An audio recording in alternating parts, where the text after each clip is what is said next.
Welcome to BB Storytime. Do you want to read this book with me? Don't forget to click the subscribe button for more.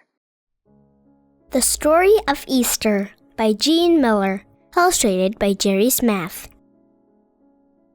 Long ago, in a land called Judea, a man named Jesus taught people about God's love for them. People came from all over the land to hear what he had to say.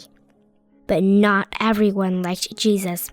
Some leaders worried that the people liked Jesus more than them. And they didn't like what Jesus said, that he was the Son of God.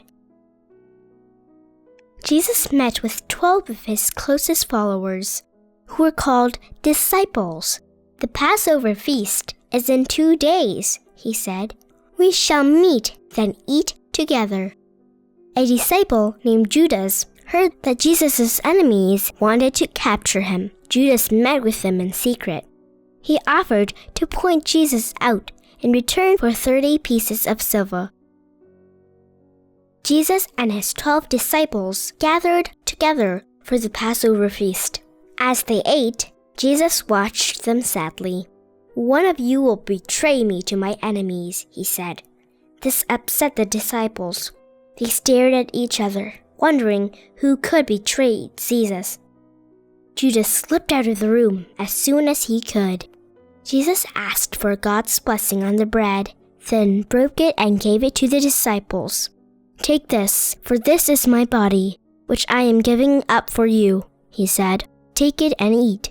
Holding up a cup of wine, Jesus gave thanks and shared it with his disciples, saying, "This is my blood, poured out for you. Take it and drink." After the meal, Jesus took his disciples to the Garden of Gethsemane. He asked them to come with him and keep him company while he prayed to God. But after a while, the disciples fell asleep. Jesus sadly watched their slumber. He knew he would soon be leaving them. Suddenly, Judas arrived with a large band of men. He went up to Jesus and kissed him. That was the signal Jesus' enemies were waiting for. They surrounded Jesus and led him away. Terrified, the disciples fled. When Judas saw this, he regretted what he had done. Judas tried to return the money Jesus' enemies had paid him, but it was too late. Roman soldiers took Jesus to a place called Golgotha. There he was crucified, along with 2 thieves. Before he died, Jesus asked God to forgive those who had betrayed him. A man named Joseph of Arimathea asked for permission to bury Jesus. He tenderly wrapped the body of Jesus in fine white linen and laid him in a tomb carved into a rock. 2 grieving women, Mary Magdalene and Jesus' mother Mary, watched as Joseph closed the entrance with a large stone. 3 days passed. Mary, the mother of Jesus, and Mary Magdalene came to visit the tomb. There they were greeted by a beautiful angel. "The tomb is empty," the angel told them. "Jesus has risen to heaven, as he said he would. You must travel to Galilee, where you will find him."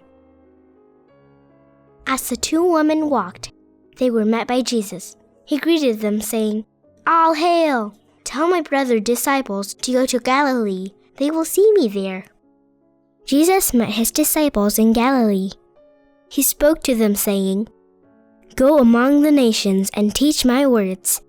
Baptize the people in the name of the Father, Son, and Holy Spirit." And Jesus comforted them, telling them to remember that he would be with them always until the end of the world. These events became the Christian holiday of Easter. The final week of Jesus' life came to be known as Holy Week, which begins with Palm Sunday. On that day, the Sunday before Easter, Jesus had entered Jerusalem. People greeted him waving palm branches. It is now a tradition for worshippers to receive palm branches or little crosses made of palm fronds in church on Palm Sunday. The Passover meal that Jesus ate with his disciples took place on a day that is now called Maundy Thursday. At this meal, Jesus commanded his disciples to love one another. The meal became known as the Last Supper. Good Friday, also called God's Friday, was the day when the Romans put Jesus on a cross. The cross became a symbol of Christianity, and the followers of Jesus came to be called Christians. Easter falls on a Sunday because that was the day Jesus was resurrected from the dead. Jesus' ascent to heaven 40 days later is called the Ascension. Spring flowers are used to decorate churches and homes for Easter. The favorite and most beloved of Easter plants is the beautiful white Madonna lily. Christians consider Easter their most important holy day. There are special church services on Easter Sunday. People wear the best clothes. Families and friends gather for a festive Easter dinner. In many cultures, eggs are a symbol of life. This is why brightly colored eggs are an important part of Easter celebrations.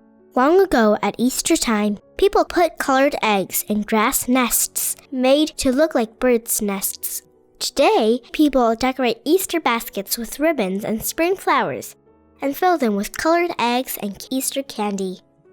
In the country of Ukraine, women make beautifully decorated Easter eggs called pisanki. The word means written eggs. Pisanki are often presented to relatives and friends. They are treasured gifts, kept for many years. In England, Scotland, Ireland, and Wales, many people believe that the sun dances as it rises on Easter Sunday. People get up early in the morning and gather outdoors to wait for this to happen. And in many places, it is an old custom to call friends and relatives on Easter morning with the greeting, "Christ is risen," to be answered with, "He is risen indeed." Hi everyone, thank you so much for watching my video. I hope you all enjoyed the story. If you like it, please give a thumbs up or share it. And remember to subscribe so you won't miss any new videos. Have a great day and see you in my next video.